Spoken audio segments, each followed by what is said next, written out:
it is hard to have a bad day when you're flying an Apache helicopter. I mean, it's when you get to shoot, there's all kinds of great things to shoot on that. But there's a 30 millimeter that hangs underneath the chin bubble that you can slave to your eye. And so you literally look at a target and squeeze the trigger.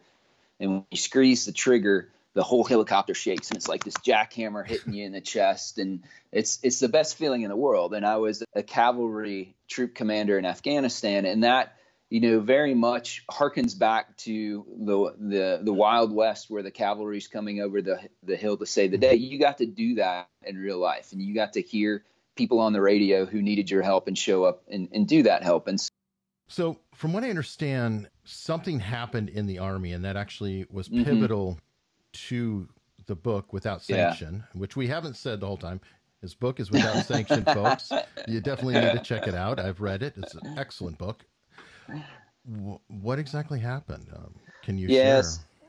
I can give you kind of the high level version. So Without Sanction came from, it is a book, I think, at its core about redemption, and specifically about the main character, Matt Drake, who is a DIA case officer.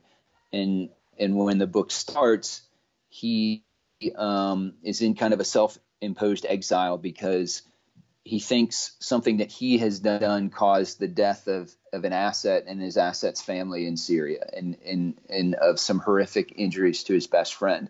And so he gets, over the course of the book, the chance to atone for that if he is willing to go back to where everything went wrong and where he had the worst day of his life back in Syria again, and do that. And so that part of the book was absolutely influenced by my time in Afghanistan. And to kind of put it in perspective, the deployment is something that you spend your entire career training for. It's not to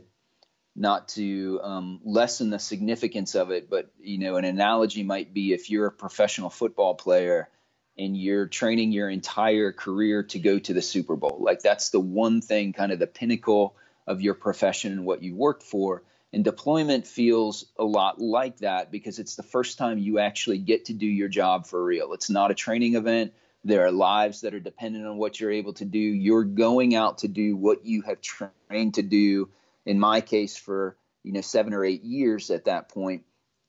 And so what you have to reconcile yourself with, and there are a lot of folks who have stories similar to mine, is what if it's your chance to step on the field for the Super Bowl, if you will, and you fumble. And that's the last thing that you ever had, is you spent your entire career getting ready for this one moment in life, in time, and it goes sideways, and you can't ever get that moment back again. June 28th, 2005, I was on the QRF shift, and we got activated. And the reason why we got activated is that there was a 4-man SEAL team who had gone in the night before to try and set up reconnaissance on a high-value target that they were going after, and they had been overrun. And so the only thing that we knew was, here's the last time we heard from them. Here's a call sign. Here's a grid coordinate. Go. And Marcus Luttrell, tells this story much better than obviously I ever would, since he was an eyewitness in his book Lone Survivor. But the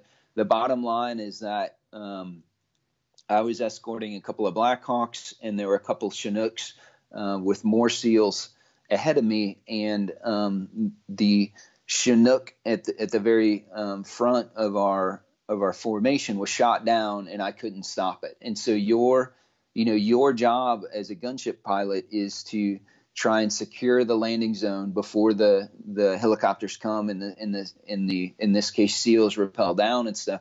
And we weren't able to do that, and they were shot down, and you see it happen, and you can't stop it, and you can't ever get that moment in time back, right? And so it very, very quickly becomes, when something like that happens, you go through a couple phases. And so the first is trying to say, was there something I could have done differently? You relive it over and over and over again, trying to figure out what you could have done that would have changed the outcome. And then most of the time there's not, or even if there is, it still doesn't do anything to bring those folks back. the most SEALs killed on one day in the history of SEALs. And that happened, on my watch.